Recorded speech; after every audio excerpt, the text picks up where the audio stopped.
하나님 말씀 창세기 17장 1절에서 8절 말씀입니다. 창세기 17장 1절에서 8절입니다.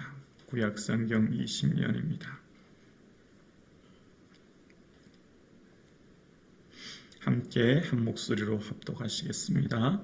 아브라함이 99세 때 여호와께서 아브라함에게 나타나서 그에게 이르시되 나는 전능한 하나님이라 너는 내 앞에서 행하여 완전하라.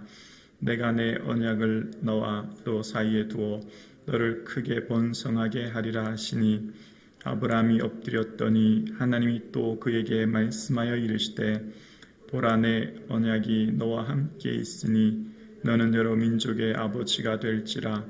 이제 후로는 내 이름을 아브라함이라 하지 아니하고 아브라함이라 하리니 이는 내가 너를 여러 민족의 아버지가 되게 함이니라. 내가 너로 심히 번성하게 하리니 내가 내게서 민족들이 나게 하며 왕들이 내게로부터 나오리라. 내가 내 언약을 나와 너 및 내 대대 후손 사이에 세워서 영원한 언약을 삼고 너와 내 후손이 하나님이 되리라. 내가 너와 내 후손에게 내가 거류하는 이 땅 곧 가나안 온 땅을 주어 영원한 기업이 되게 하고 나는 그들의 하나님이 되리라. 아멘.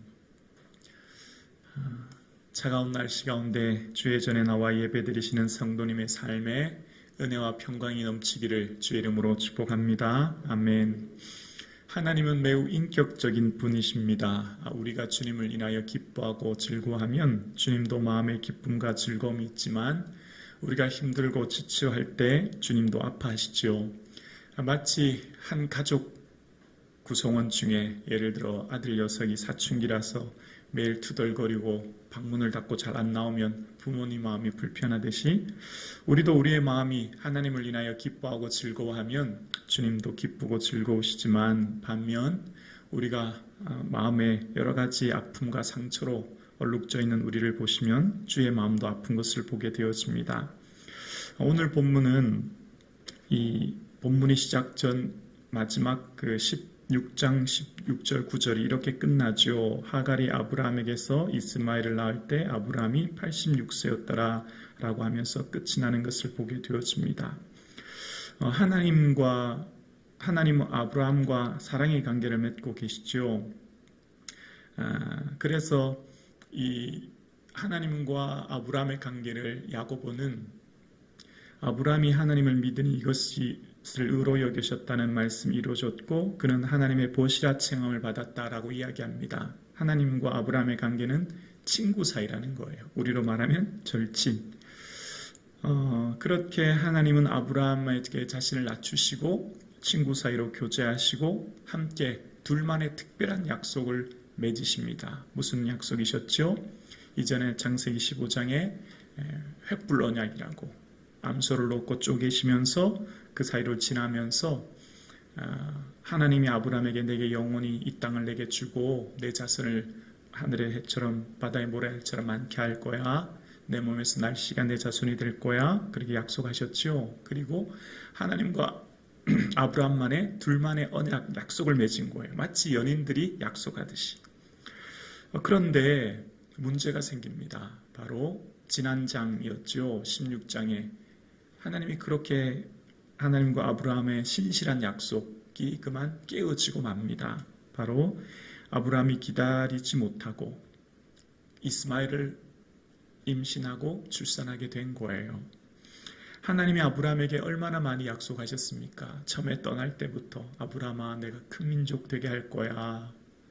그리고 이 뒤에도 하나님 아브라함이 내게 자식이 없어요. 하나님 그럴 때도 걱정하지 마. 내가 내 몸에서 낼 상속자를 내 몸에서 날 씨를 줄 거야 말씀하시고 늘 아브라함이 염려할 때 걱정하지 마. 너 동서남북 바라봐라. 하늘 바라봐 라고 하시면서 끊임없이 약속을 주시고 격려하셨는데 그만 아브라함이 그 약속을 깨버리고 만 거예요. 그리고 난 후 오늘 본문이 시작됩니다. 오늘 본문 1절이 뭐로 시작되죠? 아브라함이 99세 때에. 그러니까 바로 전 구절은 몇 세에 끝났죠? 86세로 끝나요. 오늘이 몇 세인데요? 99세인데요. 그럼 몇 년의 공백이 있죠? 13년의 공백이 생긴 거예요. 하나님의 침묵을 보게 되어집니다. 하나님도 우리처럼 마음의 아픔을 느끼고 상실을 느끼고 눈물이 흐르는 분인 것을 보게 되어집니다. 사춘기 아들이 늘 투덜거리면서 엄마가 지금까지 나한테 해준 게 뭐가 있어? 다른 친구들처럼 저렇게 내가 살아본 적도 없는데 라고 투덜거리면 사춘기 자녀의 말을 들은 어머니 마음도 마찬가지로 아프고 슬픈 것처럼 하나님께서 아브라함의 그런 모습을 보면서 하나님의 상처를 보게 되어져요. 하나님이 상처받은 특징이 뭘까요? 하나님의 반응은 뭘까요? 침묵이에요. 침묵. 아무런 말씀을 하지 않으시는 거죠. 99세 때까지 13년이란 시간 동안 하나님은 아무런 말씀을 하지 않으십니다. 하나님의 아픔을 바라보게 되어집니다. 하나님은 우리와 같이 인격적인 분이시거든요. 우리가 주님과 함께 생활하면서 주님을 인하여 기뻐하고 찬송하고 감사할 때 주님도 기뻐하고 즐거워하시지만 우리가 삶으로 인하여 원망과 불평으로 얼뚝질 때 주의 마음도 아픈 것을 보게 되어집니다. 하나님의 침묵을 이 뒤에 또 등장하는데 그게 바로 말라기 선지자잖아요. 아시는 것처럼 말라기 선지자 때 내가 너를 사랑하노라 라고 하나님 말씀했더니 많은 백성들이 주께서 우리를 어떻게 사랑하셨나이까 그렇게 하면서 원망하는 것을 보게 되어집니다. 하나님께서는 단 한 번도 이스라엘을 잊은 적이 없어요. 왜냐하면 이사야 선지자를 통해 그런 말씀하신 적이 있죠. 이사야 49장 15절에 보면 여인이 어찌 그 젖 먹는 자식을 잊겠으며 자기 태에서 난 아들을 긍휼히 여기지 않겠느냐. 그들은 혹시 잊을지라도 나는 너를 잊지 아니할 것이라 라고 말씀하십니다.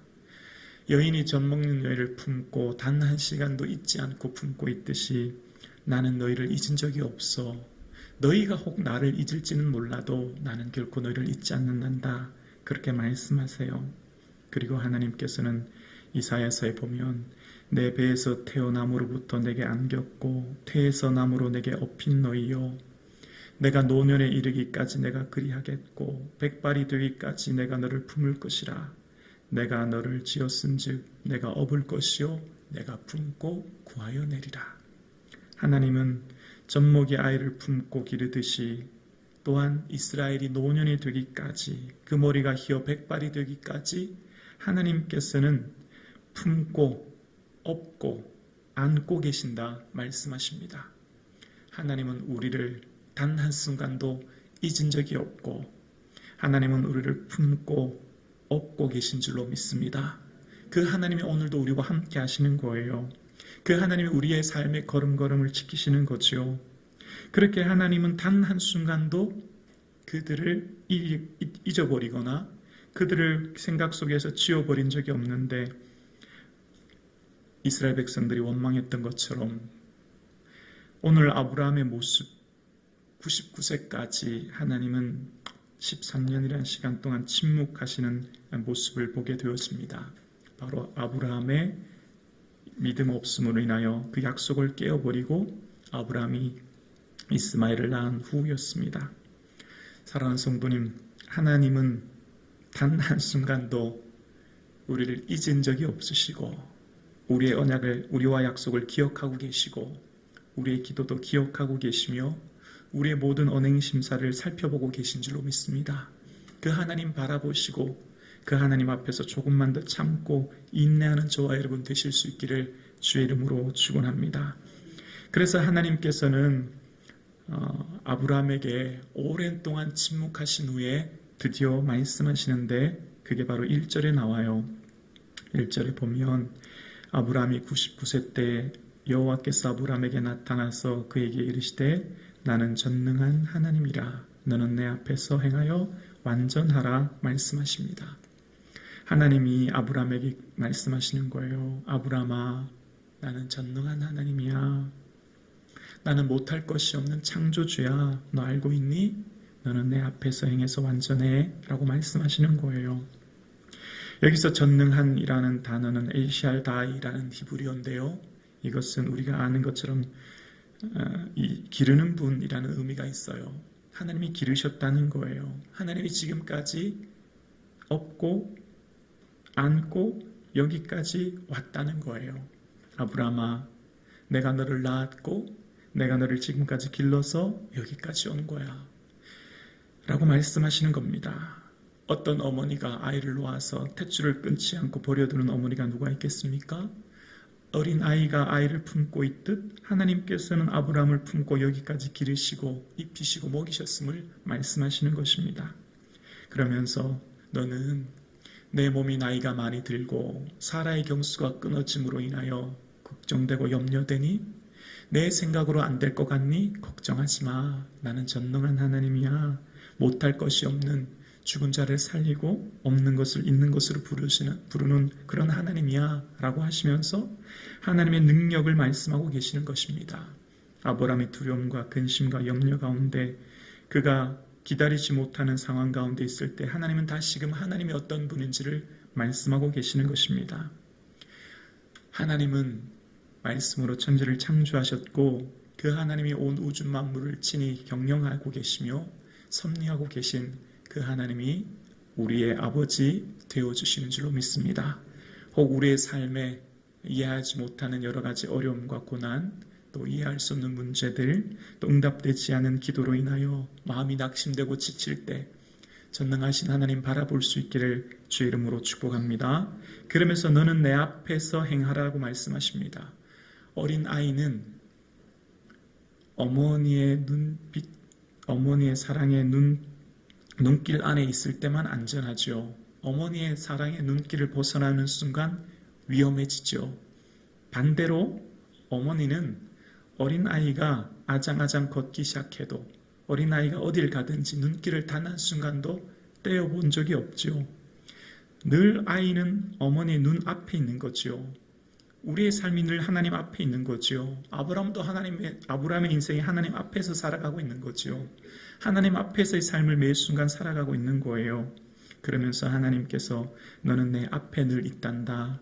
너는 내 눈길을 떠나본 적이 없단다 말씀하시는 거예요. 그리고 완전하라 말씀하십니다. 흠없이 살라고 말씀하시는 거예요. 그러면서 하나님께서는 이후에 언약이란 말을 다시금 2절과 7절과 9절에 이어서 3번 반복하시면서 자꾸만 새롭게 언약을 맺으시고 더 크게 번성하게 할 거야. 이 땅을 영원히 내 자손에게 줄 거야. 그리고 대대 후손 기억해 라고 말씀하십니다. 깨트린 사람은 누군데요? 아브라함인데요. 그런데 하나님은 다시 기회를 주시고 하나님은 다시금 아브라함을 일으켜 세우시고 다시금 기다리시는 하나님을 보게 되었습니다. 일방적으로 언약을 깨뜨린 것은 아브라함이고 하나님 마음을 아프게 했던 것도 아브라함이며 기다리지 못한 것도 아브라함이지만 하나님은 다시금 언약을 맺으시고 다시금 기회를 주시고 다시금 사랑하시고 또다시 기다리시는 하나님을 보게 되었습니다. 그러니까 아브라함의 입장에서 믿음의 여정을 살펴보면 하나님이 왜죠? 왜 이렇게 오랫동안 자녀 주시지 않는 거예요? 왜 이렇게 나에게는 늦게 자녀를 허락하지 않으십니까? 라는 의문이 들지만 하나님의 입장에서 다시금 이 말씀을 아브라함의 믿음의 열정을 살펴보면 말씀을 살펴보면 하나님이 기다리고 있다는 것을 깨닫게 되어져요. 하나님은 아브라함의 믿음이 성장하도록 말입니다. 그러니까 창세기 12장부터 오늘까지 말씀을 묵상하면 하나님은 어린 아이 같은 아브라함의 믿음을 자라도록 성장하도록 이끄셨고 또 기다리고 계시고 또 함께하고 계신다는 것을 깨닫게 되어지죠. 아브라함의 입장에서는 기다림이 지치지만 하나님 입장에서는 아브라함이 더 빨리 믿음이 성장하기를 기다리시는 것을 우리는 발견하게 되어집니다. 그리고 다시금 기회 주시고 다시금 일으켜 세워주시고 다시금 함께 하신 하나님의 은혜를 기억하게 되었습니다. 우리의 삶도 이런 하나님의 관점으로 우리를 살펴보면 좋겠습니다. 하나님 앞에 나의 믿음을, 나의 삶을 다시 한번 돌아보며 하나님은 기다리고 계신 것 아닐까요? 하나님은 인내하고 계신 것 아닐까요? 하나님은 다시금 우리에게 기회를 주시고 일으켜 세워주시고 용기 주시고 오늘도 함께하는 하나님은 아닐까요? 사랑하는 성도님, 우리의 삶 가운데 하나님은 단 한순간도 우리를 잊어본 적이 없음을, 여인이 젖 먹는 자식을 잊지 않는 것처럼, 아브라함이 하나님의 눈앞에서 행하는 것처럼 우리의 걸음은 단 한순간도 하나님의 눈길을 벗어난 적이 없음을 기억하며 나의 모든 삶에 안고 일어섬을 아시는 하나님, 나의 생각을 아시는 그 하나님이 오늘도 우리와 함께 계심을 바라보는 이 새벽 되어질 수 있기를 주의 이름으로 축원합니다. 혹 우리가 실수하고 혹 우리가 잘못했을지라도 하나님은 다시금 언약을 맺으시고 기회를 주시고 용기를 주시고 다시금 우리에게 은혜 베풀어 주시는 그 좋으신 하나님을 바라보는 이 새벽 되어질 수 있기를 주님의 이름으로 축복합니다. 기도드리겠습니다.